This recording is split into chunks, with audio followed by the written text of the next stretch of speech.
Hello and welcome to the FA Women's National League show, the weekly show where we look at everything that has happened over the past 7 days in the third and fourth tier of women's football and look ahead to what we can look forward to over the next week to come. My name is Chris Gadsby. I'm here every Tuesday at 6 p.m, bringing you the very latest from the women's football third and fourth tiers here in England. And we've got a lot to get through today. So we're going to start, as we always do, with the news. Now, a lot of this news is going to be surrounding the FA Cup, which happened over the weekend, the fourth round. So I'm going to get into that in some detail, but we're going to start with some superb FA Cup attendances as well. So we're just going to have a look at some of them that were announced. Newcastle United, a crowd of 2,700 for their game. Huddersfield Town had 1,100.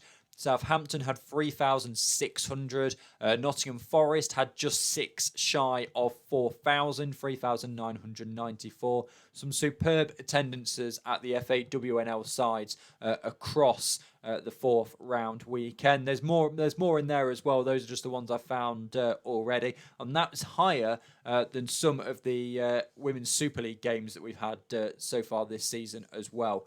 And also, I'll go into this in more detail later, but we've had the fifth round draw. There are 3 FAWNL sides in that fifth round draw, and we're guaranteed an FAWNL side in the quarterfinals of the FA Cup, which is quite frankly brilliant.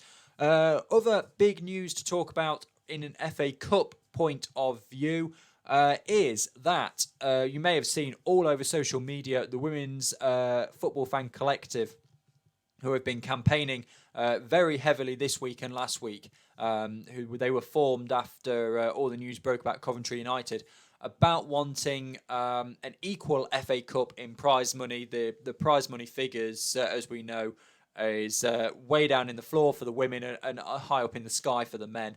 And they'd organised those protests over the course of the weekend. You may have seen the 51st and 71st minutes chanting. I didn't actually hear it at Forest on Saturday for their game against Manchester City, but if my memory serves me correctly, I was busy with the fourth official at the time because both sides wanted to make substitutions, and I think we had about 4 each, and I was busy concentrating. So it may have happened and I just didn't hear it because all the crowd were on the other side of the pitch to myself. But I understand from looking on social media that it was quite vocal in other areas of the country. And in a response to that, or seemingly in a response to that, the FA have said they will substantially increase the prize money in the Women's FA Cup. Now, caveat on that, they have not yet said what they are increasing it to. And we don't yet know what the FA deem to be a substantial increase in the prize money. They could double it, and it would still be 50,000 for the winner of the FA Cup, compared to 1.8 million, I believe it is, for the men. So we don't yet know what that figure is. It remains to be seen. As soon as we know what it is, I'll add it into the news section, and it'll be pretty clear early on what the response from social media will be, if they deem it an acceptable increase or not.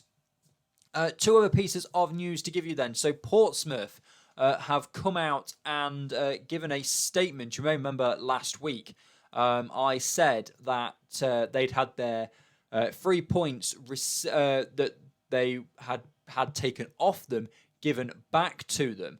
And that has obviously happened. I asked the league, if you remember, what the situation was with that. The league said it was confidential, wouldn't tell me. I asked Portsmouth, didn't get a response, but then Portsmouth put it on their website, and Portsmouth say they can confirm a 3-point deduction has been overturned by the Women's National League. The club had received the penalty in December for the fielding of an ill-eligible player.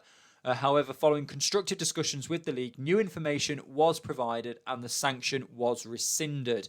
Chairman Eric Colborne said he would like to thank his hard-working volunteer staff for dealing with this matter in such a professional manner, and they are grateful to the FA Women's National League for hearing our case and overturning the decision. So when I spoke last week on the show about the club getting their 3 points back, that is now the reason why the club have had their 3 points given back to them. Then one final piece of news, and we'll go on to it later when we talk about the Northern Premier Division, but a great feel-good story in the Northern Premier Division and in Burnley, where Holly Kelsch, who has got her first goal for the club after 3 years out and 3 surgeries for a heart condition, is back playing the sport that she loves and got her first goal for Burnley on her after her return after 3 years out and those surgeries. So I'm sure we are all very pleased for Burnley and particularly for Holly in that one. And of course, with this being the 1st of February, as I'm recording this as well, we would expect from the FA Women's National League the January Manager of the Month awards, but they haven't come through yet as I'm recording this at 10 a.m. And of course, the law of sod, as it is often referred to, will say that as soon as I've hit stop recording on this, it'll pop up on Twitter. But I'm going to keep the Twitter open on the FA Women's National League just in case it happens to come out in the next half an hour or so. But normally we start with the league fixtures from the Northern Premier Division when we look through all of this. We're not going to do that this time. We're going to start with the FA Cup 4th round because it was a brilliant weekend of football. And there was so close to some shocks. We had one up at the top there. Southampton of the National League beating Bristol City of the Championship by 1-0 in extra time. Ipswich Town of the Southern Premier Division beating Newcastle United of the 4th tier. Charlton Athletic putting 6 past Plymouth Argyle. Liverpool also putting 6 past Lincoln City. Brighton and Hove Albion losing a 5-goal thriller to fellow Super League side Reading. Manchester City beating Nottingham Forest by 8-0, scoring just 80 seconds in that one. And now doing my research ahead of that game and chatting to my colleagues at the BBC, around about 1,000 international caps in that Manchester City squad coming up against Nottingham Forest on Saturday. Also on Saturday was Aston Villa against Chelsea, with Chelsea running out 3-1 winners.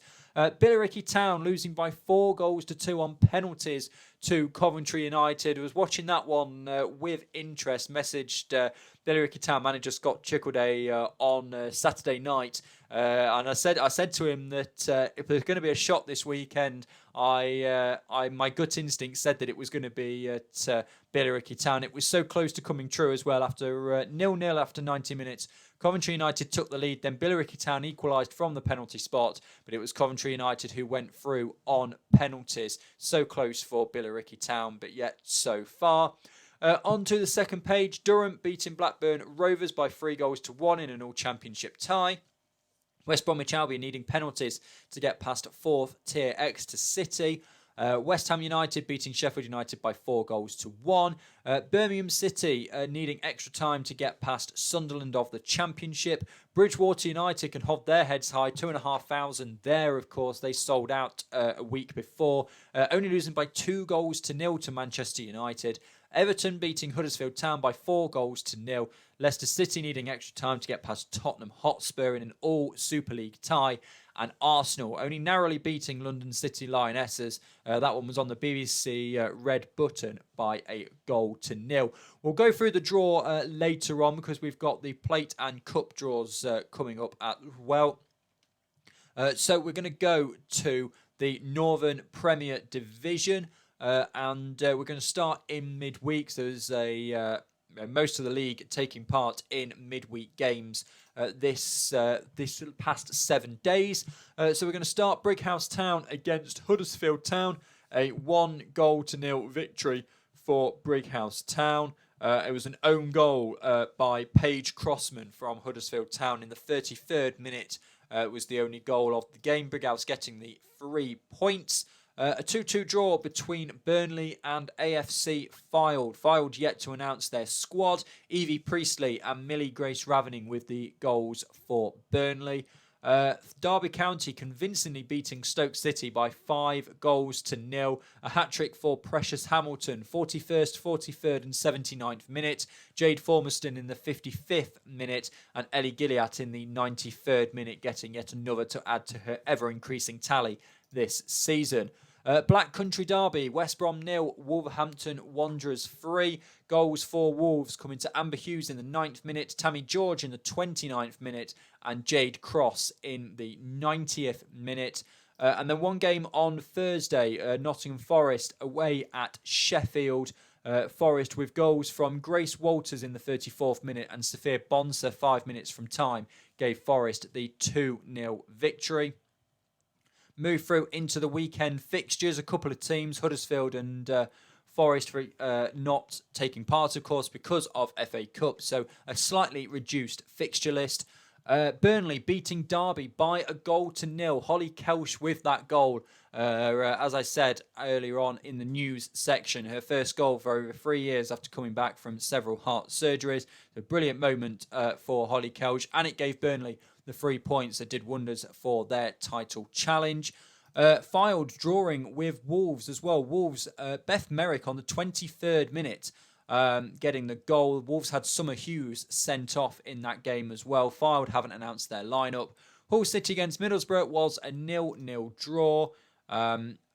Loughborough 5, Brighouse 4. Great game there. 9-goal thriller. Goals for Brighouse Town, they don't have times on them. But for Monique Watson, Shauna Legg, Ella Hartley and Leah Jade Embley. Goals for Loughborough Lightning coming in the 27th and 62nd minute to Chloe Young. 34th minute to Rosetta Taylor. 50th minute to Nicola Russell. And the winning goal coming to substitute Abby Benstead in the 5th minute of added time at the end of the 90. A really late goal that gave Loughborough Lightning 3 points. And they've had a great January as well. Stoke City beating Sheffield FC by 2-1. Sheffield haven't announced their lineup yet, but Callum Barber and Manuela Dell for Stoke City gave them the 3 points. What that means for the table is things have closed up somewhat. Wolves are in third and have several games in hand, so are still kind of in the driving seat. But Derby County back to the top of the table after their victory in midweek. They're a point clear of Fylde. Wolves only 2 points off the top now and with 3 games in hand. Burnley are now only 5 off the top. But they've played a game more than everybody else. They've climbed a couple of places. And Nottingham Forest are there as well. 5 points off the top, but with a game in hand over Derby County and Fylde. So it could get very tight and interesting towards the end of the season. These teams, as I've said as well, have to play each other again. Towards the bottom of the table there, Loughborough Lightning, as I said, have had a great January. They've climbed themselves out of the bottom 3. Middlesbrough replaced them in there. And of course, with under 10 games to go now for a lot of these sides, 24 games being played in the Northern Premier Division, we're starting to get to the serious side of things. Right, let's go into the Southern Premier Division. Ipswich Town 0. This is on Wednesday. Gillingham 0. London Bees 5. Hounslow 0. Also on Wednesday. Southampton thrashing Chichester and Chelsea by 8-0. Then on Thursday, Cardiff City 2. Keynsham Town 1. On Sunday, Cardiff City 3, Chichester and Chelsea 2, a 6-point weekend for Cardiff City. Crawley Wasps 4, Keynsham Town 2, Gillingham 2, London Bees 1, Hounslow 0, MK Dons 1, and Oxford United 3, Portsmouth 1. We'll start then in Wednesday, Ipswich Town against Gillingham, of course a 0-0 draw.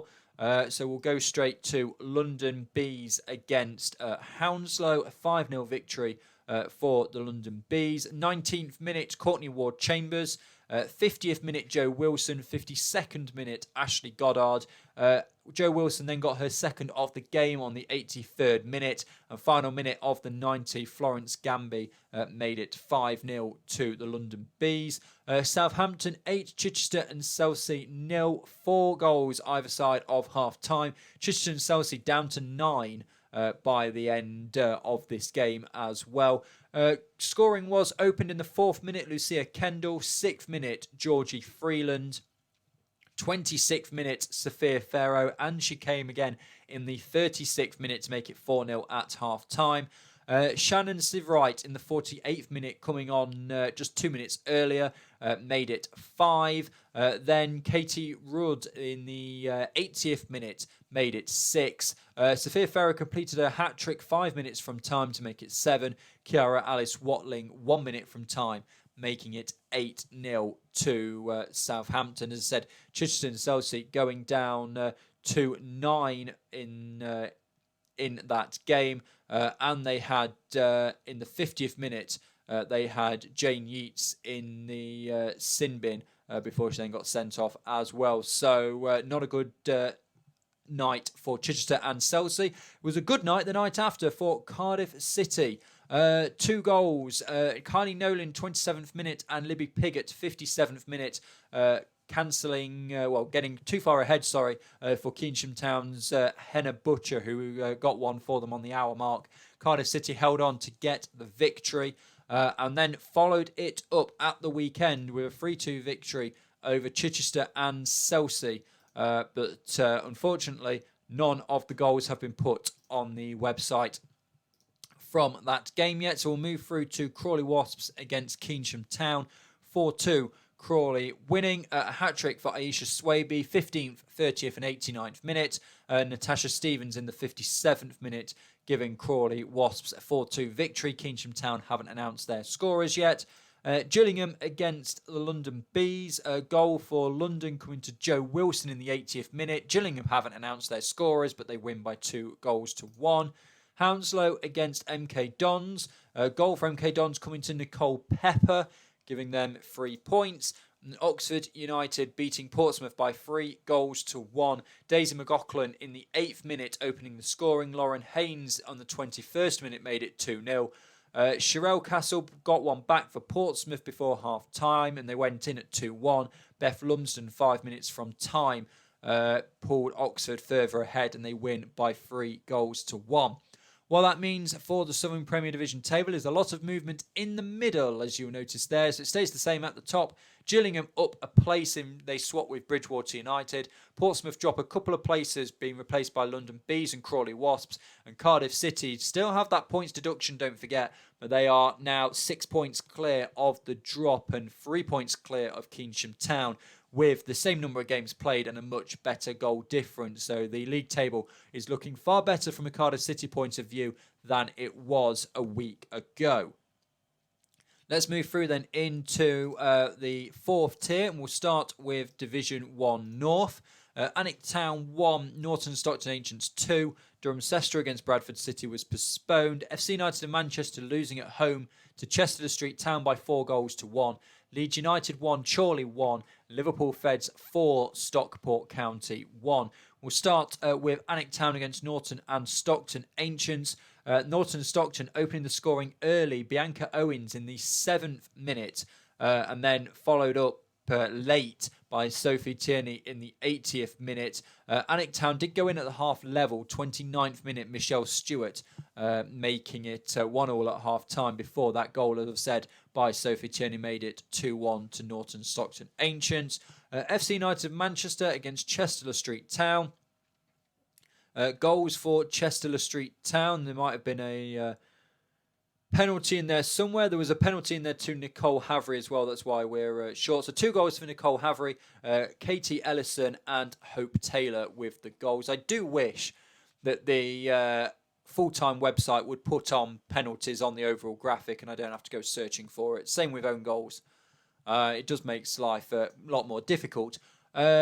Leeds United against Chorley has no information about it yet whatsoever. Liverpool Feds 4, Stockport County 1. Erin Slade in the 19th minute. Paige Cole 49th and 58th minute. Molly Fairley in the 93rd minute. But giving the 4 goals to Liverpool Feds. No information about Stockport County. Well, that means Liverpool Feds back to the top of the table with Newcastle United not playing. So that was Liverpool's game in hand. They've reclaimed their 2-point advantage at the top.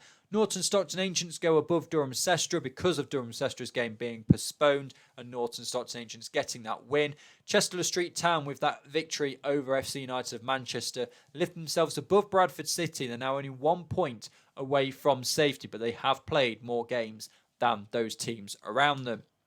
Into the Division 1 Midlands then. Burton Albion 0, Boldmere St Michael's 3, Leek Town 2, Leaford Athletic 0, Sporting Cows 0, Doncaster Rovers Bells 4, and Peterborough United 5, Biddeford United 1. Burton Albion against Boldmere St Michael's, then a good away victory for Boldmere St Michael's. Chloe Bickley, Alexandra Lydiard and Stephanie Weston with the 3 goals for Boldmere. Leek Town against Leafield Athletic. Molly Garner in the 58th minute got their second of the game just 10 minutes after Katie Meyer opened the scoring for Leek Town. Peterborough United against Biddeford United. No information about Peterborough yet. Jodie Hunter with the lone goal for Biddeford United. And finally, Doncaster Rovers Bells against Sporting Cowser. A brace for Jasmine Saxton.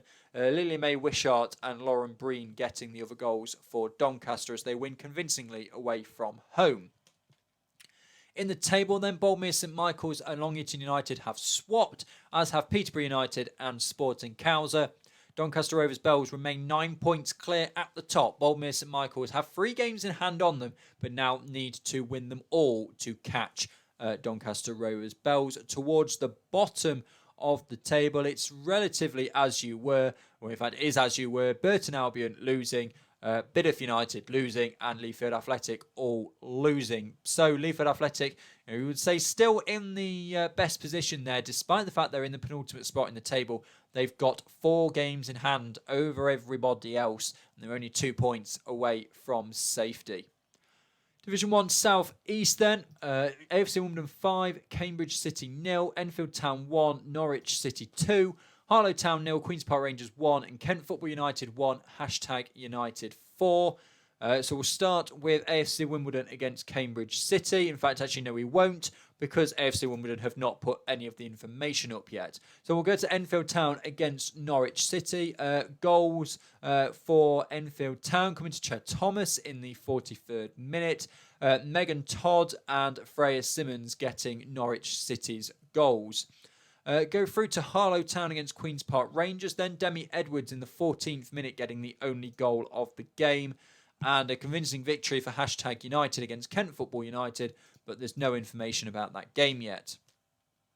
Through to the table then, not a great deal of movement. AFC Wimbledon are now above Actonians after that convincing victory against Cambridge City. Norwich City have gained themselves 3 points. They're now only 2 points away from safety. So although they haven't moved, the gap has closed. Queen's Park Rangers are still in no man's land in the middle of the table, but they have played fewer games pretty much than anybody else in the league, and definitely fewer than those around them. #United now 4 points clear at the top, but Billericay Town have that game in hand. Division 1 South West then finally for the results. Maidenhead United 1, Cheshire United 4 in midweek. Bournemouth 2, Larkwell Athletic 0. Cheltenham Town 4, Maidenhead United 1. And Cheshire United 1, Portishead 0. Southampton Women against Swindon getting postponed. So Cheshire United beating Maidenhead United by 4-1 in midweek. Opening the scoring early on, Kimberly Farrow in the 6th minute. Natasha Smith in the 13th minute. Gemma Fraser in the 26th minute. She also then got a goal in the 52nd minute. Simone O'Brien getting the 1 goal for Maidenhead United. Into the weekend, we've got Bournemouth against Larkhall Athletic. Goals for Bournemouth, Jade Bradley in the 7th minute and Lucy Cooper in the 64th minute with the 2 goals of the game. Cheltenham Town against Maidenhead United, a flurry in the second half, 0-0 at half-time in this one. Scoring opened by Lacey J. Liggett in the 55th minute. Georgie Marie Barbara Gresham in the 64th minute doubled the advantage. May Butler 76th minute and Lacey J. Liggett with her second of the game in added time gave Cheltenham a 4-1 victory. Maidenhead United not having announced any of their information from that game. Cheshire United beating Portishead by 1-0, but there's no information about that one either. So we'll go straight to the table where Cheshire United with a 6-point week have climbed 3 places above Maidenhead, Portishead and Exeter City, and now on 17 points in 4th spot in the table. Cheltenham Town still a long way out in front. Bournemouth with 3 games in hand on them, but with Cheltenham and Bournemouth both winning this weekend, the advantage of 8 points remains the same. Southampton women on 9 games played, but they're a further 7 points back from Bournemouth. Exeter City still only having played 7 games this season. Of course, they didn't play in the league this weekend because they were in FA Cup action against West Brom. And that will do it for the results from the past 7 days in the FA Women's National League. We still haven't had the Manager of the Month awards from the league, so we will crack straight on with the fixtures coming up this week. We're going to start in the Northern Premier Division. You'll notice that particularly in the 3rd tier, these are not full league fixtures this weekend because we've got the quarter-final of the Plate and the Cup this weekend. So a lot of the 3rd tier teams are involved in either of those competitions. We'll go through that later on as well. So in the north, Hull against Wolves, Sheffield against West Bromwich Albion and Stoke City against Loughborough Lightning.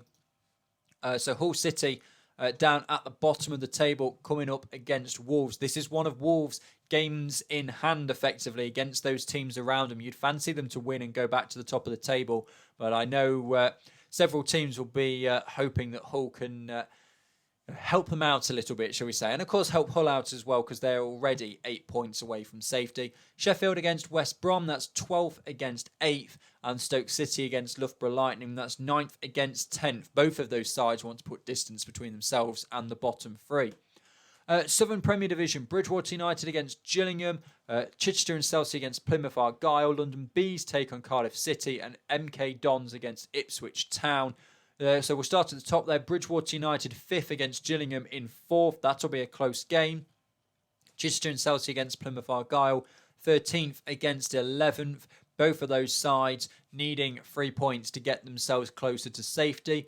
London Bees against Cardiff City, 6th against 9th. Cardiff City, they're on a good run of form, as we've said earlier in this show. 6 points out of 6 last week. And MK Dons in 12th take on the leaders Ipswich Town in what's sure to be a tough fixture for them. Through to the Midlands, midweek fixtures here in the north as well. Bournemouth St Michael's against Solihull Moors. Burton Albion take on Long Eaton United. Bideford United take on Leafield Athletic. Lincoln City face Doncaster Rovers Bells on Thursday. Bideford United against Long Eaton United on Sunday. Bournemouth St Michael's take on Wem Town. Peterborough United against Burton Albion and Solihull Moors against Lincoln City. Start then with the game tonight. Bournemouth St Michael's in 2nd against Solihull Moors in 9th. Bournemouth St Michael's will be looking to win that one and put a bit of pressure, more pressure on Doncaster Rovers Bells. This is essentially a game in hand for Bournemouth St Michael's for a couple of days until Doncaster Rovers Bells play on Thursday. Wednesday, Burton Albion against Long Eaton United, Bideford United against Leafield Athletic. That is 10th against 3rd and 12th against 11th. So a bottom of the table 6-pointer on Wednesday between Bideford United and Leafield Athletic. Then on Thursday, top of the table, relatively, Doncaster Rovers Bells against Lincoln City. Lincoln City with 4 games in hand on Doncaster Rovers Bells. They're only 13 points back, so if they can take 3 points away from Doncaster Rovers Bells there, then their points percentage in terms of their games played will end up being higher. If they win their games in hand, they could go back top. On Sunday, Bideford United against Long Eaton United, 12th versus 3rd. Bournemouth St Michael's against Wem Town, that's 2nd against 8th. Peterborough United take on Burton Albion, 6th against 10th. Burton Albion, of course, depending on what happens in the week, could be out of the bottom 3 by then. And Solihull Moors against Lincoln City is 9th against 4th. Division 1 North, more midweek fixtures. Durham Cester against Norton Stockton Ancients. Barnsley against Leeds United and Stockport County against Chorley is all on Wednesday. Durham Cester in 5th, taking on Norton Stockton Ancients, who are in 4th. They can leapfrog them with a win. Barnsley against Leeds United, that's 9th against 3rd. Stockport County against Chorley is 7th against 6th. And again, Stockport County could leapfrog Chorley with a win. Barnsley against Stockport County then at the weekend is 9th against 7th. Chester Street Town against Bradford City, 10th against 11th. Now, both of those sides, depending on what happens in midweek and at that weekend, could be out of the bottom three with a victory. So, there's a lot to play for in that bottom of the table 6-pointer. Durham Sestra against Newcastle United. That is 5th against 2nd. And FC United of Manchester against Chorley is 8th against 6th. In the Division 1 South East, Stevenage against Billericay Town, that's 12th against 2nd. Cambridge United against London Seaward is 7th against 6th. Harlow Town against Actonians, 10th against 4th. And Kent Football United against Cambridge United, 13th against 7th. Now, this is the game in hand for Billericay Town away at Stevenage. You'd fancy them to win that one and close the point back to a gap against #United. But Stevenage are only 5 points away from safety and they've got a couple of games in hand. So they'll be looking to take 3 points from that game and help their survival hopes and get out the bottom four. Cambridge City against London Seaward is middle of the table clash. But Cambridge City could do with the 3 points to try and increase the gap to the drop zone. Harlow Town against Actonians. Harlow Town, a point could be enough to see them out the bottom four. And Kent Football United got their first win a couple of weeks ago. They're playing Cambridge United, who are 6 points above the drop. Kent Football United desperately needing 3 points. Finally, for league fixtures, Division 1 South West. Bournemouth against Portishead is 2nd against 6th. Larkhall Athletic against Southampton Women is 9th against 3rd. Poole Town against Maidenhead United is 10th against 5th. And Swindon Town against Chesham United is 8th against 4th. Poole Town holding that one relegation spot at the moment. Still yet to win all season. They just have the solitary point. They're 5 points away from safety. And they face Maidenhead United in 5th. Bournemouth, of course, this is one of their games in hand against Cheltenham Town. So they could really do with a victory against Portishead, who are in 6th. And that'll do it for the league fixtures. We'll have a look now at the FA Cup draw. But first, the Plate and the Cup quarter-final fixtures that are taking place this weekend. So we'll start then with the FA Women's National League Cup quarter-final. Brighouse Town against Huddersfield Town. That's an all-Northern Premier Division tie. Crawley Wasps against Oxford United is the same in the Southern Premier Division. AFC Fylde of the Northern Premier take on Liverpool Feds, currently top of Division 1 North. And Southampton against #United, that's Southern Premier Division, against top of Division 1 South East. In the Plate, we've got two Tier 3 teams. One of them at the top there, Nottingham Forest against Alnwick Town. A 380-odd mile round trip for Nottingham Forest. Leaford Athletic and Sporting Cows are both of Division 1 Midlands. Cheltenham Town against Exeter City. That's two Division 1 South West sides in action there. And Portsmouth against AFC Wimbledon. That's Southern Premier against Division 1 South East. So that's the Cup and Plate quarter-final draws. They're still regionalised. Don't forget, we've had plenty of discussion about that in previous weeks. But we're now going to look at the FA Cup 5th round draw and have a look at the teams still in that. Because from an FA Women's National League point of view, the tie is interesting and good from our point of view. So there's just Tier 3 teams left in this. All the Tier 4 sides have now been knocked out. But at the top there, Charlton Athletic against Everton, Championship against Super League. Durham against Birmingham City, another Championship against Super League. There, West Bromwich Albion of the Northern Premier Division against Coventry United of the Championship. Coventry United needing penalties to get past Billericay Town. West Bromwich Albion needing penalties to get past Exeter City. Reading against West Ham United, all Super League affair, as is Chelsea against Leicester City and the Manchester derby of United against City. Then an all-FA Women's National League Southern Premier Division affair, Ipswich Town against Southampton. And then finally at the bottom, Liverpool of the Championship against Arsenal of the Super League. What that means is that we are guaranteed at least one FA Women's National League side in the quarterfinals of the FA Cup this year. It's either going to be Ipswich or Southampton. and it could well be West Bromwich Albion as well if they beat Coventry United. But we are guaranteed to have an FA Women's National League side in the quarter-final. These fifth round ties are to be played on February the 27th. Of course, I'll bring you all the results from that the week after they have happened, and we'll look at the quarter-final draw as well, because there will be an FA Women's National League side in it. But that is going to do it for this week's episode of the FA Women's National League show. Thank you so much for watching. As always, if you want to get involved, leave a comment down below or get in touch with me on Twitter at Chris_Gadsby. If you've got any suggestions or improvements to the show, then let me know. Always looking to improve the graphics or bring you even more information. But thank you so much for watching, and thank you for continuing to support your local women's football club. Wherever you are, enjoy your local women's football, and importantly, stay safe. Goodbye.